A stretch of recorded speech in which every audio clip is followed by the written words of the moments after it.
ఒకప్పుడు భూమి రక్షోగణానాం భారేణ, రాక్షసులు చేస్తున్న అకృత్యాలతో భూమి ఆ భారం సహింపలేక గోరూపం ధరించి బ్రహ్మదేవుని వద్దకు వెళ్ళి మొరపెట్టుకుంటే బ్రహ్మదేవుడు భూదేవితో ఇతర దేవతలతో సహా ధ్యానశక్తితో యోగశక్తితో క్షీరసాగర తీరానికి చేరుకున్నారు. తస్మాత్ క్షీరసముద్ర తీరమగమత్ బ్రహ్మాత దేవైర్వృతో దేవ్యా చాకిల లోకహృస్తమజరం సర్వజ్ఞమీశం హరిం.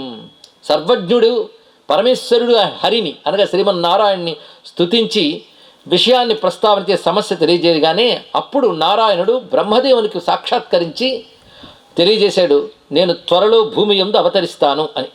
అది కూడా దశరథునికి కౌసల్యకి పుత్రుడుగా అవతరిస్తాను.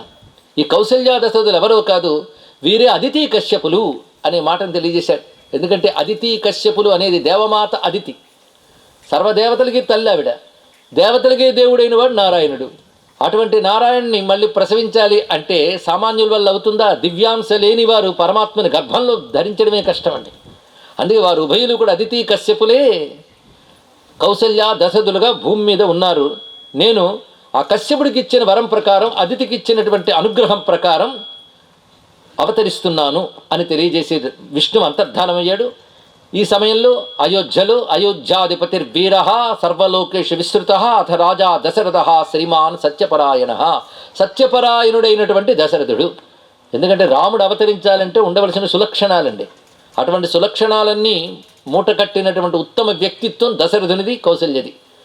వారు సంతానార్థులై వశిష్ఠుని కులగురువుగా స్వీకరించిన వారు ఋష్యశృంగుని సహాయంతో దివ్యమైన యజ్ఞాన్ని చేశారు. ఆ యజ్ఞంలో యజ్ఞపురుషుడు వచ్చి అద్భుతమైన పాయసాన్ని ప్రసాదించాడు. ఆ పాయసం అప్పుడు కౌసల్యకు కైకేయికి సగం సగం ఇచ్చాడు దశరథ మహారాజు. ఈ విభజన వాల్మీకి రామాయణంలో ఉన్నట్లున్నా మరింత స్పష్టంగా అందంగా కనబడుతోందండి. ఇందులో సగం సగం ఇచ్చేట ఎవరు? దశరథ మహారాజు కౌసల్యకి కైకేయికి. అప్పుడు సుమిత్ర అక్కడికి వచ్చిందిట. అప్పుడు కౌసల్య తనకిచ్చిన దానిలో సగం సుమిత్రకి ఇచ్చింది, కైకేయి కూడా తనకిచ్చిన దానిలో సగం ఇచ్చిందిట. ఇద్దరు 2 భాగములకు ఇచ్చారు కదా, అందుకు అక్కడ కవలలు కలిగారు. కౌసల్య ఇచ్చిన దాంట్లో కలిగిన వాడు ఎవరు తెలిసిపోతుంది, లక్ష్మణస్వామి. అదే కౌసల్య తనని అంటి పెట్టుకున్నాడు. అదే కైకేయి ఇచ్చిన దానిలో కలిగిన వాడెవడు? శత్రుఘ్నుడు. అదే కైకేయి పుత్రుని భరతుడిని అంటి పెట్టుకున్నాడు. రామాయణంలో ఇది అద్భుతమైన అంశం అండి. ఇక్కడ